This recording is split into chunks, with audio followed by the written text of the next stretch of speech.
Welcome to the Intimate Partner Violence video series. This week we're talking about self-discovery.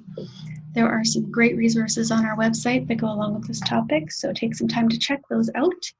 If you feel triggered or overwhelmed by any of the information, pause, do some self-care, seek support from a friend or family member. You can call our office, and if you're in crisis, please contact Mobile Crisis.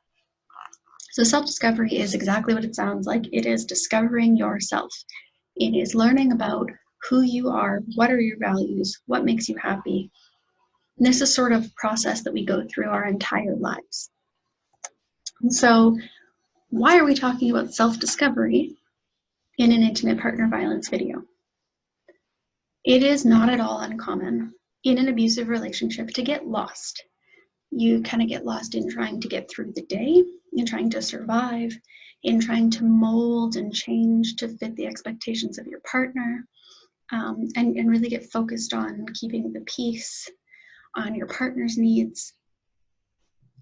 Abusive partners can make it really difficult to participate in things you used to enjoy, to have hobbies, to keep friendships, all of those sorts of things. And your whole world becomes all about them. So before you know it, you start to lose touch with all the things that made you, you. You sort of start to identify as so-and-so's partner, and that's sort of it. That is the summation of who you are. And because there's so many components to who we are, and it's sort of this big abstract idea, it can feel really overwhelming. So where do you start? It's important to recognize that self-discovery is a very individual process. So what worked for one person might not work for you. And everyone has different ways of reconnecting with themselves, the different pieces of their lives.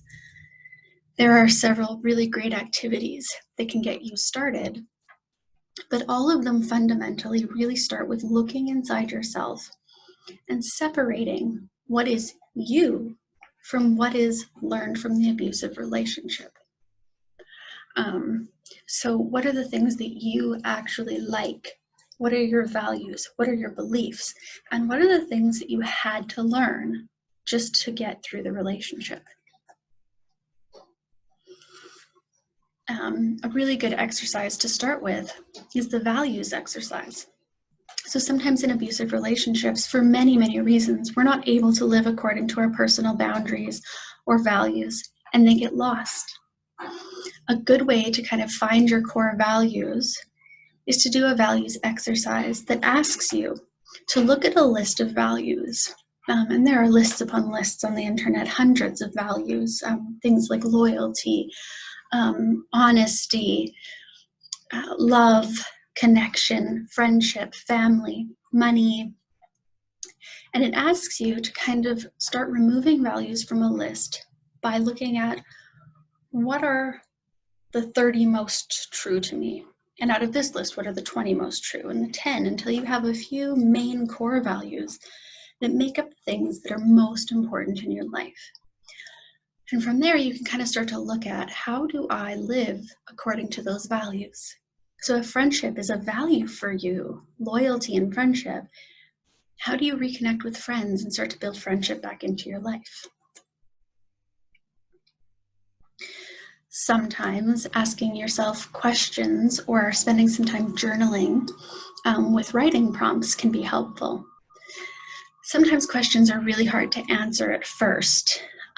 Sometimes they can be very big, like what is most important in my life, and you might not know at this point. So it's really okay to start with really small things, like what is my favorite color?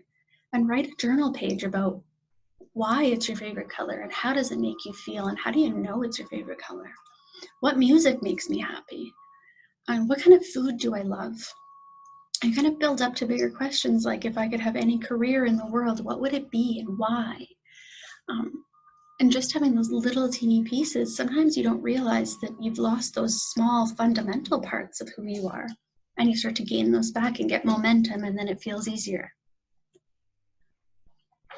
Reconnecting with the past. Reach out to old friends and ask them what they remember about you or what they like about you. especially if your partner had made it difficult for you to maintain friendships. Kind of reconnecting with some of those people can be a good way to remember some things you used to like. Think back to a hobby you used to love and try it out and see if you still enjoy it. You might not, but sometimes figuring out what you like is a process of figuring out what things you don't like and looking at what's left. Right? So maybe you used to be a really good bowler, and then you got into this relationship and couldn't bowl anymore. And so you go back to bowling and maybe you love it. Or you go, yeah, this isn't my thing anymore. What else could I try? Another exercise that you can do that kind of starts to pull apart the two different parts of what's me and what did I learn in the relationship is a mask exercise. And so violent relationships can often require us to put on a mask. So a helpful exercise is to take a picture where there are two masks, or to fold a paper in half with two sides and start to think about, list or draw or paint, what things did I say, do, and think that were part of my mask that I had to show in order to be okay in this relationship? And then on the other side, what are the things I was hiding behind the mask? So what are the pieces that I knew I couldn't show? And this can give us insight into pieces of ourselves that we might want to reconnect with, things that we couldn't show. And above all else, be gentle. Self-discovery can be a long process. And we are always learning and discovering new things about ourselves. And it's okay if you don't have all the answers right now. It's okay if your values, likes, and dislikes change. Be gentle with yourself and try to enjoy the journey of figuring it out, And if you want more information about self-discovery or some support doing it, or any information about any of the other topics, you can contact our office at 306-244-0127. Thank you for joining me on the video, and have fun discovering yourselves.